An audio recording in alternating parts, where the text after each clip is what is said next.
చూడ్డానికి అయితే చాలా బాగుంది, టేస్ట్ కూడా బాగుంటుందని అయితే అనుకుంటున్నాను.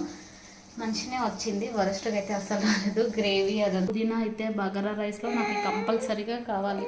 టేస్ట్ ఫ్లేవర్ వచ్చేది పుదీనాతోనే కాబట్టి. అండ్ ఆనియన్స్ కొంచెం బ్రౌనిష్ కలర్ వచ్చిన తర్వాత పసుపు అల్లం వెల్లుల్లి పేస్ట్ వేసిన తర్వాత ఇంకా hi guys, welcome back to my channel. ఈరోజు వీడియో వచ్చేసి ఏంటంటే చిన్న వ్లాగ్ తీద్దామని అనుకుంటున్నాను. అండ్ అది వచ్చేసి నేను బగారా రైస్ చికెన్ చేస్తున్నాను. సో నా స్టైల్లో ఎలా చేస్తాను అన్నది మీతో కూడా షేర్ చేసుకుంటాను. చాలా అంటే చాలా బాగుంటుంది వీడియో, ఎందుకంటే నాకు చికెన్ ఒక్కొక్కసారి ఒక్కొక్క టేస్ట్ వస్తుంది, సరిగ్గా చేయడానికి రాదు. అండ్ చికెన్ ఫ్రై అయితే కొంచెం మంచిగా చేస్తా, కానీ చికెన్ గ్రేవీ కొంచెం మంచిగా రాదు. సో అందుకోసం అయితే వీడియో అయితే వీలైనంత వరకు తీయడానికి ట్రై చేస్తాను అండ్ మంచిగా చేయడానికి కూడా ట్రై చేస్తాను. బగారా రైస్ అయితే మంచిగా వస్తుంది. సో వీడియో అయితే ఎండ్ వరకు స్కిప్ చేయకుండా చూడండి. ఇప్పుడు కావాల్సినవి మేము చూసేద్దాం. కావాల్సినవన్నీ అయితే కట్ చేసి పెట్టుకున్నాను. సో ఫస్ట్ ఇక్కడ వచ్చేసి ఆనియన్స్ బగారా రైస్లో అయితే ఏం వేయను, చికెన్లో వేయడానికే కట్ చేసిన. బగారా రైస్లో ఆనియన్స్ వేస్తే బగారా రైస్ కూడా తొందరగా ఖరాబ్ అవుతుంది. సో ఈ ట్రిక్ తెలియని వాళ్ళు ఉంటే ఒకసారి మీరు కూడా చూడండి, మ్యాక్సిమం అందరికీ తెలుసు, జస్ట్ ఫన్గా అయితే చెప్తున్నాను. అండ్ పచ్చిమిర్చి బగారా రైస్లో అండ్ చికెన్లో ఓన్లీ కొంచెమే వేస్తాను. అండ్ ఇక్కడ వచ్చేసి టొమాటోస్ నేను బగారా రైస్లో ఏం వేయను, ఓన్లీ చికెన్లో వేయడానికి టొమాటోస్ అయితే తీసుకున్నాను. అండ్ నెక్స్ట్ పుదీనా అయితే బగారా రైస్లో నాకు కంపల్సరీగా కావాలి. టేస్ట్ ఫ్లేవర్ వచ్చేది పుదీనాతోనే కాబట్టి. అండ్ ఇక్కడ వచ్చేసి కొత్తిమీర. అండ్ ఇక్కడ వచ్చేసి బగారా రైస్ కోసం మసాలాలు అయితే తీసుకున్నాను. సో ఇక్కడ వచ్చేసి ఓన్లీ తక్కువ మసాలాలు తీసుకున్నాను. బగారా ఆకులు ఒక 2 తీసుకున్నాను, ఇంకా యాలకులు, లవంగాలు, చెక్క, అది ఫ్లవర్ తీసుకున్నాను.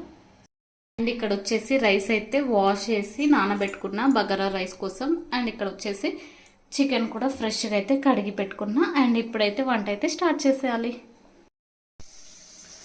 చికెన్ కర్రీ కోసం గిన్నె అయితే పెట్టేసిన. అండ్ ఆయిల్ వేసేసి పచ్చిమిర్చి ఇంకా ఆనియన్స్ అయితే వేసిన. సో ఆనియన్స్ కొంచెం బ్రౌనిష్ కలర్ వచ్చే వరకు ఉంచాలి. బ్రౌనిష్ కలర్ వచ్చిన తర్వాత పసుపు అల్లం వెల్లుల్లి పేస్ట్ అయితే వేసుకోవాలి. ఇప్పుడు ఇంకా కొంచెం బ్రౌనిష్ కలర్ వచ్చేది.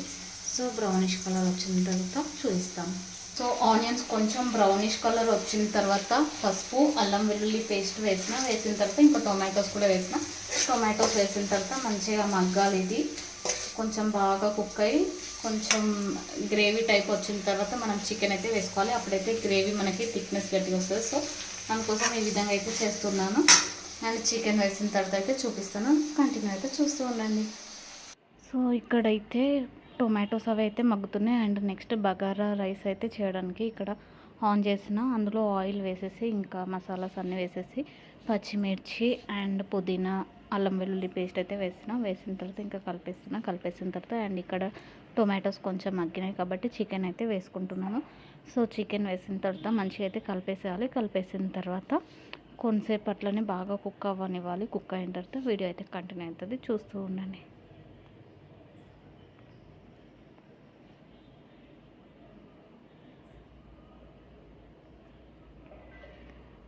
అండ్ నెక్స్ట్ ఇక్కడ వచ్చేసి వాటర్ అయితే తీసుకున్నాను. నేను 1 గ్లాస్ బియ్యంకి 2 గ్లాసెస్ వాటర్ అయితే తీసుకున్నాను. సో వాటర్ బాగా మరిగేటప్పుడు సో ఈ విధంగా అయితే మరగాలి. ఈ విధంగా మరిగేటప్పుడు అయితే మనము ఇందులో ముందుగా నానబెట్టుకున్న బియ్యం అయితే వేసేసేయాలి. సో నేను ఇక్కడ బియ్యం అయితే బియ్యం వేసేసిన తర్వాత హై ఫ్లేమ్లో పెట్టేసి ఇంకా కుక్ అయ్యే వరకు అయితే ఉంచాలి. అన్నం అయితే ఇక్కడ ఉడుకుతూ ఉంది. అండ్ ఇక్కడ వచ్చేసి చికెన్కి ఇంకా కారం, ఉప్పు, ధనియాల పౌడర్ అవి అయితే వేసేసిన. సో ఇప్పుడు ఇక్కడ చికెన్ కూడా అవుతుంది. కొంచెం బాగా ఉడికిన తర్వాత కొన్ని వాటర్ అయితే యాడ్ చేసిన తర్వాత ఇంకా చికెన్ మసాలా కూడా వేసేసి కొత్తిమీర వేసేసి తర్వాత ఫైనల్గా అయితే చూపిస్తాను. అండ్ ఇక్కడ రైస్ కూడా అయితే అవుతుంది. అయిన తర్వాత ఒకసారి చూస్తూ ఉండండి. ఫైనల్గా బగారా రైస్ అయితే అయిపోయింది. సో చాలా అంటే చాలా మంచిగా అయింది. అండ్ చికెన్ కూడా అయితే అయిపోయింది. చూడ్డానికి అయితే చాలా బాగుంది, టేస్ట్ కూడా బాగుంటుందని అయితే అనుకుంటున్నాను. మంచిగా వచ్చింది, వరస్ట్గా అయితే అసలు రాలేదు. గ్రేవీ అదంతా థిక్నెస్ అయితే కరెక్ట్గా సరిపోయింది. సో ఫైనల్గా అయితే బగారా రైస్ చికెన్ అయితే చేసేసిన. అండ్ చికెన్ అయితే అందరికీ ఫేవరెట్ ఉంటుంది కదా, మీలో ఎంతమందికి చికెన్ ఫేవరెట్ కింద కామెంట్ చేయండి. అండ్ ఈ వీడియో మీకు నచ్చితే లైక్ చేసి, షేర్ చేసి, సబ్స్క్రైబ్ చేసి అండ్ కామెంట్ చేయండి. Thank you for watching.